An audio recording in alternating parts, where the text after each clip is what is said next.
Hey everybody, Daniel from Spacedock here, back to share another of my personal top 5 lists with you guys. We're focusing on fighters this time, so that's just standard mainstay fighter craft and heavy fighters. No dedicated bombers, fighter bombers, interceptors, anything like that. Bear in mind, none of this is based on tactical superiority or anything, just my personal favourite designs.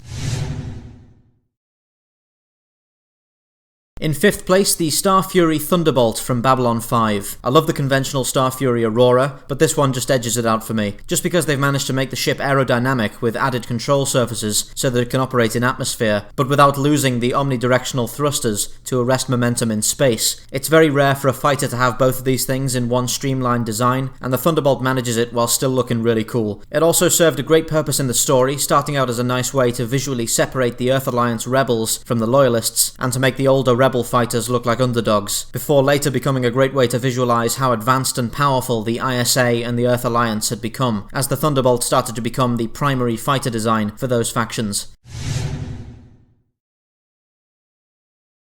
Now, here we have what I see as a tragically underappreciated fighter, largely due to its limited screen time, the Alpha Nimbus V-Wing. I just love this design, it's so compact and streamlined, and it just seems like the perfect middle ground between expensive high-end fighters and totally expendable ones, like this ship's successor, the TIE Fighter. The V-Wing carries an astromech droid, it's compatible with hyperspace rings, and it has a set of heat radiator panels to offset its extremely powerful engines. In fact, I think it's worth saying that this ship would not be out of place in a far more realistic sci-fi setting. It's got blast shields around the thrusters, as well as those heat radiators, and it seems to have an extremely light frame that would lend itself well to a fully Newtonian flight model. All you'd need to do is add some RCS nozzles to this ship, and you'd have something strongly akin to a Colonial Viper or a Starfury. Like many other designs, I think this shows the kind of seriously impressive units that the Empire could have been using if not for their dedication to the Tarkin doctrine.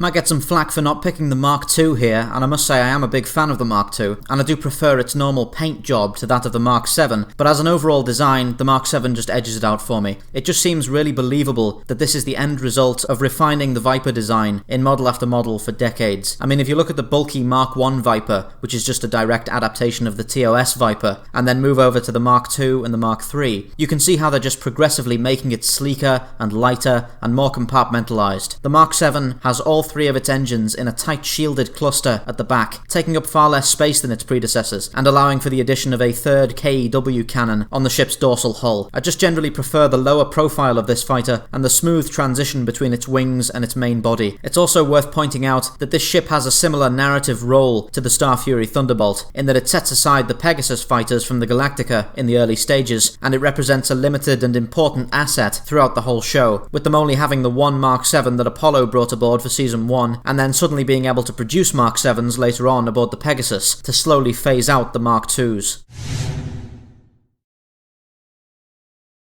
Here we have the F-302 from Stargate, the ship that set the design style for the entire Tauri fleet. I love this design to bits. The whole shape of the fighter is just fantastic with the angled wings. It's quite unashamedly a semi-Newtonian plane in space kind of design, but it does it so well, and every time it's on screen it just looks amazing. It never gets old seeing these things fly out of the launch bays of a Daedalus class. I think it's fantastic how so much of the Tauri's history is tied up in this design. It's clearly heavily inspired by the Goa'uld Death Glider, which makes all kinds of sense, but it also shows the ingenuity of the Tauri in how it uses the unstable Naquadria hyperdrive as a tactical asset rather than just writing it off. The ship was designed to be an interstellar craft, but when that fell through, they didn't just ditch it, they adapted it, turned its problems into advantages, and created a sublight fighter that can soundly defeat the Dart, the Death Glider, and a bunch of other ships, in spite of the fact that those fighters have been refined over thousands of years, and the 302 is literally the first successful combat craft developed by the Tauri.